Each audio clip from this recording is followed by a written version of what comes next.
É importante ressaltar que o vídeo não terá edição, apenas uma gameplay de fundo. Então é recomendado que escute o vídeo como um podcast. Obrigado pela atenção e aproveite o vídeo. Você já parou para pensar quem realmente é Michael Afton? Um vilão? Um herói?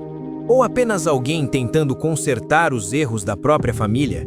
A história de Michael Afton é uma das mais trágicas e importantes de todo o universo de Five Nights at Freddy's. Mas o que torna essa história tão especial é que Michael começa como alguém que comete um erro terrível e passa o resto da vida tentando consertá-lo. Para entender tudo isso, precisamos voltar ao começo. Antes dos restaurantes abandonados, antes dos animatrônicos possuídos e antes da família Afton ser completamente destruída. Michael Afton é filho de William Afton, o homem responsável pela criação dos animatrônicos e também pelos eventos mais sombrios da história da franquia. William era um engenheiro extremamente inteligente, um inventor brilhante e, junto com seu antigo parceiro, ele ajudou a criar a empresa Fazbear Entertainment, responsável pelos famosos restaurantes animatrônicos. Para o público, tudo parecia perfeito. Restaurantes familiares, personagens animados, entretenimento para crianças. Mas por trás dessa fachada colorida, existia algo muito mais perturbador acontecendo. E, infelizmente, os próprios filhos de William acabariam envolvidos nisso. Michael cresceu em uma família complicada. Seu pai era extremamente distante e parecia se importar mais com seus experimentos e invenções do que com a própria família. Dentro dessa casa, também estavam seus dois irmãos. Sua irmã mais nova, Elizabeth Afton, e seu irmão mais novo, conhecido pelos fãs como Crying Child. Esse irmão mais novo era extremamente sensível. Ele tinha medo dos animatrônicos, medo do restaurante, medo de praticamente tudo relacionado a Fazbear Entertainment. E, infelizmente, Michael não ajudava em nada disso.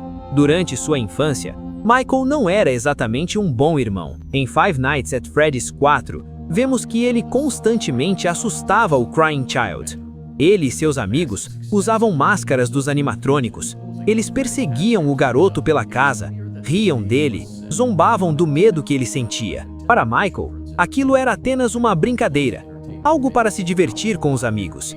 Mas aquela brincadeira acabaria causando uma das maiores tragédias de toda a franquia. No aniversário do Crying Child, Michael e seus amigos decidiram fazer algo que eles achavam que seria apenas mais uma piada. Eles levaram o garoto até o palco do restaurante. No palco estava Fredbear, um dos animatrônicos principais da época. A ideia parecia simples. Eles queriam colocar a cabeça do garoto dentro da boca do animatrônico, apenas para assustá-lo. O Crying Child estava chorando, tentando se soltar, mas Michael e seus amigos seguraram ele mesmo assim. E então, algo deu muito errado.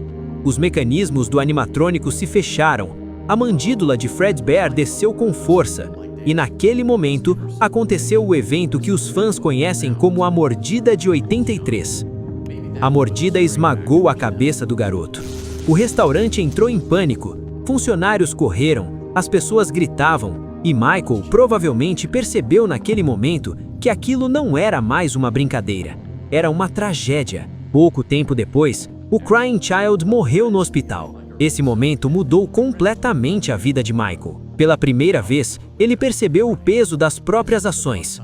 A culpa começou a consumir ele. Aquela brincadeira tinha tirado a vida do próprio irmão, mas a tragédia da família Afton ainda estava longe de acabar, porque algum tempo depois, outra morte aconteceria, e desta vez, o responsável seria o próprio William. A irmã de Michael, Elizabeth, sempre foi curiosa sobre um animatrônico específico, Circus Baby. William havia criado essa máquina com um propósito secreto, um propósito muito mais sombrio do que entretenimento. Mesmo sendo avisada para ficar longe, Elizabeth acabou se aproximando demais, e Circus Baby capturou a garota. Elizabeth morreu, e sua alma acabou presa dentro do animatrônico. Mais uma tragédia dentro da mesma família, mais uma vida perdida, e mais um peso para carregar. Anos se passaram, e em algum momento da história, William pede para Michael fazer algo extremamente estranho. Ele manda o filho ir até uma instalação subterrânea secreta, chamada Circus Babies and Rental Facility. Esse lugar era onde os animatrônicos ficavam armazenados e alugados para eventos privados, mas também escondia muitos segredos. É aí que começa a história de Five Nights at Freddy's Sister Location. Logo no começo do jogo, Michael diz uma frase muito importante: "Father, it's me, Michael." Ele explica que foi enviado até ali para encontrar sua irmã, mas o que ele não sabia é que os animatrônicos daquele lugar estavam planejando algo que mudaria completamente o destino dele. Durante as noites na instalação, Michael interage com vários animatrônicos. Entre eles estão Ballora, Funtime Freddy e Funtime Foxy. Mas por trás de todos eles existia algo ainda mais perigoso: uma entidade secreta, uma fusão de vários animatrônicos, conhecida como Enard. O objetivo deles era simples: escapar daquela instalação subterrânea, e para isso, eles precisavam de algo muito específico: um corpo humano.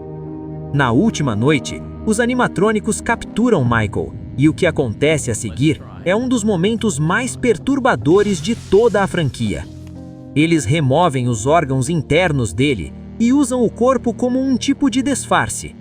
Enard passa a controlar o corpo de Michael como se fosse uma roupa. Durante algum tempo, ele anda pela superfície fingindo ser humano, mas um corpo humano não dura para sempre. A pele começa a apodrecer, o corpo começa a se decompor, a coloração da pele fica burda e, eventualmente, Enard abandona o corpo. Mas é nesse momento que acontece algo extremamente estranho. Mesmo sem órgãos, Michael não morre. Ele simplesmente continua vivo. Algo sobrenatural estava mantendo ele parado. Talvez alguma energia paranormal, talvez algo relacionado às mesmas forças que mantêm os animatrônicos possuídos.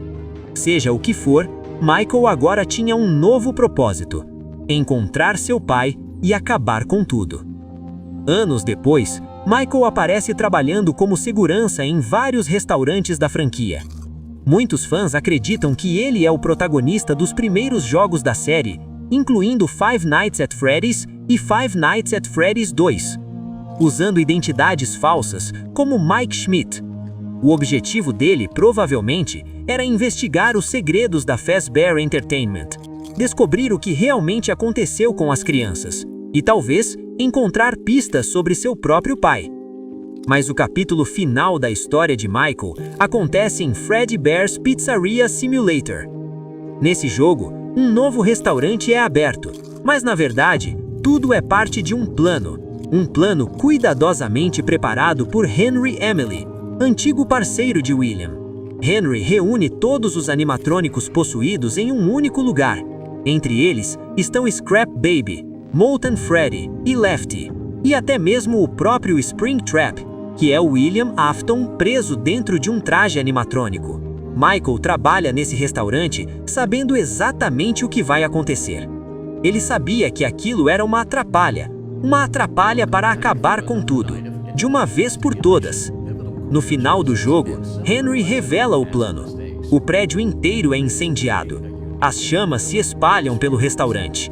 O objetivo era libertar as almas das crianças e finalmente acabar com William Afton. Michael poderia ter escapado. Ele tinha a chance de sair dali, mas ele escolhe ficar. Talvez por culpa, talvez por redenção, ou talvez porque ele acreditava que aquela era a única forma de finalmente encerrar a história da família Afton. Michael Afton começou sua história como um garoto que fez uma terrível brincadeira, mas terminou como alguém disposto a sacrificar a própria vida para consertar os erros do passado. Em um universo cheio de monstros, talvez ele tenha sido uma das poucas pessoas que realmente tentou fazer a coisa certa. E é exatamente isso que torna a história de Michael Afton uma das mais trágicas e mais humanas de todo Five Nights at Freddy's.